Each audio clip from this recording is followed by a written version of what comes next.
Back on the show is Dustin Ortiz, who's going to be taking on Alexandre Pantoja coming up here at UFC 220 in Boston on January 20th. Dustin, what's going on? How are you?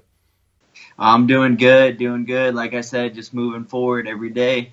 Yeah, and you certainly are. We got to talk about your last fight. Fastest knockout in flyweight history. It's got to be up there with fastest knockout in UFC history. 15 seconds was all it took for you to knock out Hector Sandoval at UFC Fight Night 114 in his backyard. Did you expect that fight to end that early, or did you just see an opening and you're like, I got to go for it? Yeah, the opening was there. We drilled it time and time again. I always expect the victory, but you never know what to expect finish-wise. You just go in there and you let the combinations go. You let the submissions go. You stick to some people who have game plans. So you go in there and you do what you do, and whether it be knockout, submission, you just expect to catch them.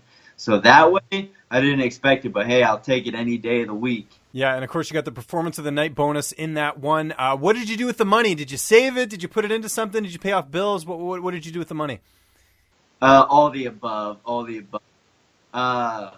Yeah, I got big plans for the future. So right now it's invested. I invest my money. I'm very smart with what I do for now and for the future. My girlfriend actually had booked us a trip before the fight, so we went on a little bit of a vacation and enjoyed some of it there. Excellent. That's good to hear. Are you investing in this Bitcoin thing? That seems to be the hot thing these days. You got any money in that?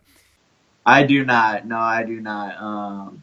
I'm not up to date with that kind of investing, so I figure my money's safer in my pocket than putting it into something that I don't know about. So no Bitcoin for me. No, that's smart. Got to invest in things that you're familiar with, or at least you've researched on. So good on that. And let's talk about your opponent here. He's 18-2. How do you feel like you match up against him? People will remember him obviously from The Ultimate Fighter, so he's got a bit of a name cachet as far as this matchup goes.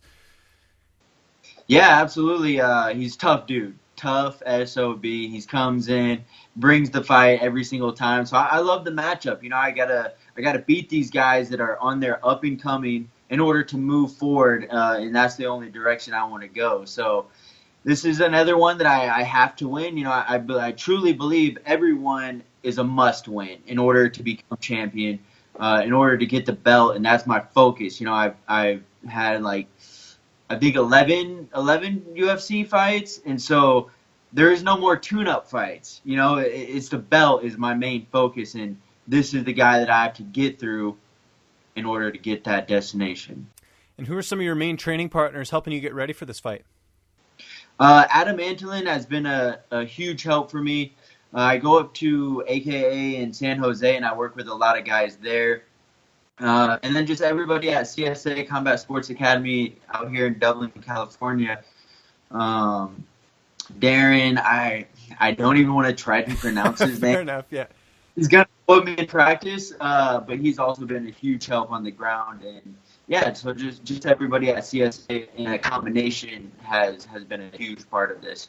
Fantastic. You mentioned American Kickboxing Academy. When we often think of that, Jim, we think of sort of the heavier weight classes. So who are some of the guys you've been working with over there as far as the lighter guys? Are we going to run into that name thing again where you can't remember? I'm not familiar with last names. Okay. So I could sit here and say Mark, John, and all these, but you won't know who I'm talking about. Fair enough. So, okay. I'll put their last names in my head, but a lot of them are up and coming, man. There's a lot of good guys, and they do have a lot of littler, smaller weight classes in there too. So it's known for a big gym, but they got the little guys scrapping for sure. Excellent. And as far as the weight cut goes, has that process already started? I know this fight's about a month away. Do you sort of watch your diet now, or are you a guy that sort of eats healthy year round? Yeah, honestly, I eat healthy year round.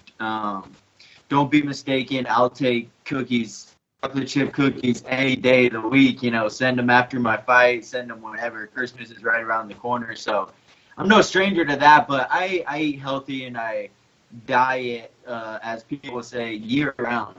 It's just a healthy lifestyle. It gives me energy. So the process is nonstop, and I'm right where I need to be, within a few pounds heavier, lower. It depends on what you do that day. So I'm right where I need to be. You brought up cookies. I'm also a cookie connoisseur myself. Is there a particular type of cookie you like? Like personally, I don't know if you ever tried the cookies from Costco, but they're amazing. I don't know if they're different in the U.S., but in Canada, they do a really good job with those cookies. Yeah, I'm a chocolate chip guy. Chocolate chip cookies, and even the ones with like mixed nuts in them, like chocolate chunk cookies. Man, anybody out there watching, send them my way. That's my favorite, and I'll have one every now and then. Not right now, up until the fight. I'll keep it. I stay focused on that because I truly believe that the food gives you energy. And like, man, it's more than half of it's training, but it's also nutrition, and what you put in is what you get out. Is definitely how I feel. So chocolate chip, it don't really even matter where they come from. Home baked cookies. Chick-fil-A. Do you guys have Chick-fil-A out there? We don't. I don't think so. At least not. Yeah, I don't know. I haven't seen one here, but I mean, I've had it in the States. I know what it's all about. So. Okay. They have some of the best chocolate chip cookies. I'll drive through just for that. Because they serve. That's good to know. Next time I'm in the States, I'll definitely keep that in mind for sure. Because I wouldn't have thought they had good cookies there, but now that you bring it up, man, it's I got to take your recommendation at this point. So.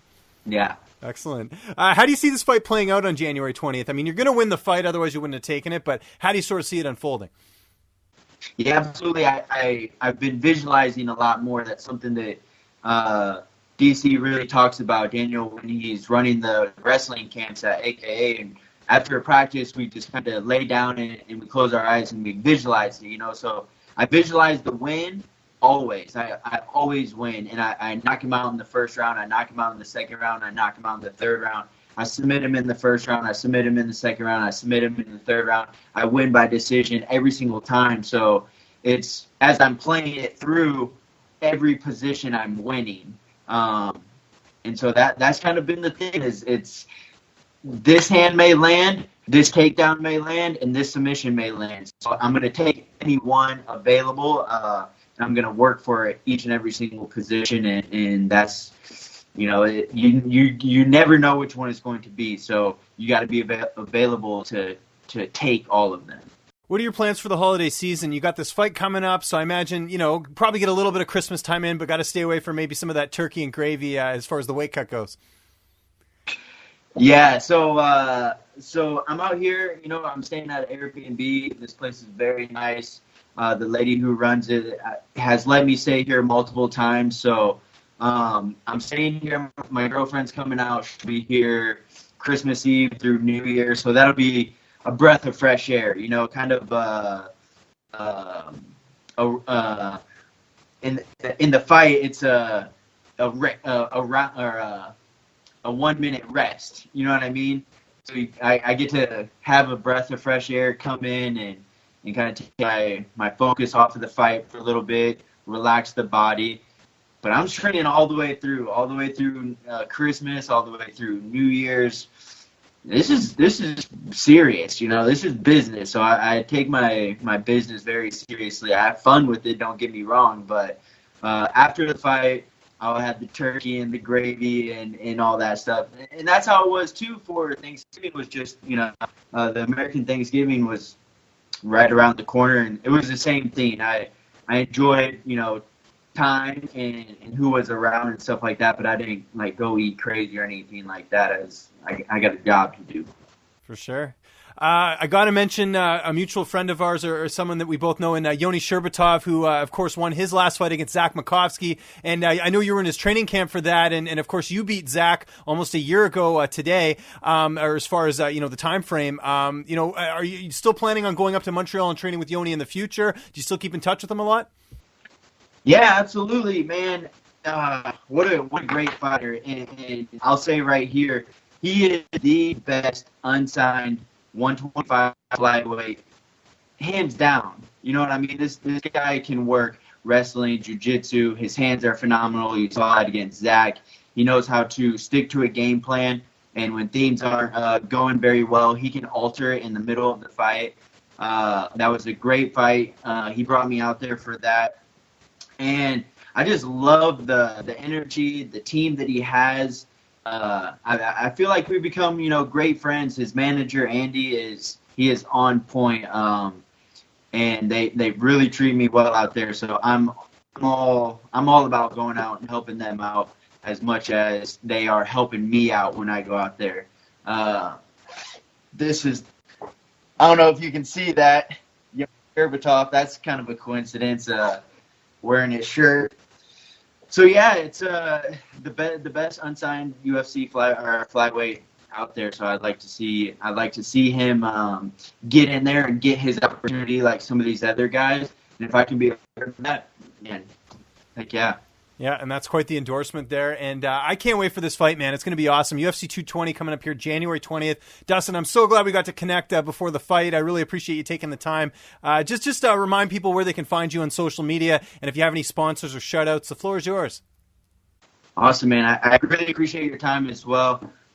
People can find me at Dustin Ortiz MMA across all social media, Instagram, Twitter, Facebook, Snapchat. Go to my website, DustinOrtizMMA.com. I have Stay Chopping bottles. It's what I'm becoming known for. They're 32 ounces glass bottles. And yeah, some of my sponsors, Iowa Bison, they're super lean meat. These guys have been feeding me and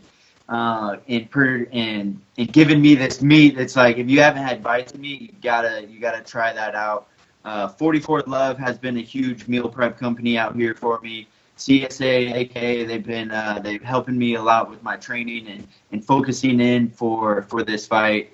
Also, I got one of the nicest beards in MMA in the flyweight division, at least. So Mod Cabin, they hook it up all the time. So more of my sponsors, Combat Corner, they all my gear. You can go on Dustin Ortiz MMA and see all my sponsors on there. So I don't want to take up too much time with that, but hashtag stay chopping on everything.